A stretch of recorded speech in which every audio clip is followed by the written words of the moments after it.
দারুণ স্বাদের থানকুনি পাতার বড়া। নমস্কার বন্ধুরা, আজকে থানকুনি পাতার বড়া ভাজবো।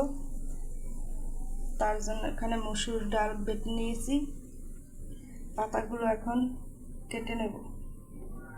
এইভাবে কুচি করে কেটে নিয়েছি। এখানে পেঁয়াজ কুচি, রসুন কুচি, কাঁচা মরিচ কুচি দিয়ে দেব। হলুদ গুঁড়ো, মরিচ গুঁড়ো, লবণ। এখন সব কিছু মেখে নেব। অল্প একটু আতপ চালের গুঁড়ি দিয়ে দেব।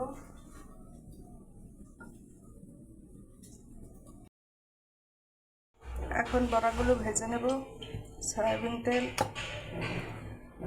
গরম হয়ে গেছে, দিয়ে দেব বড়া।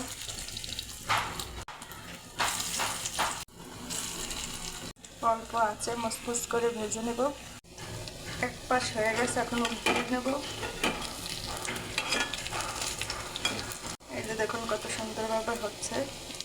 তো এই থানকুনি পাতা কিন্তু বেটেও বড়া করা যায়, তার চেয়ে এভাবে কুচিয়ে বড়া করলে খেতে দারুণ লাগে।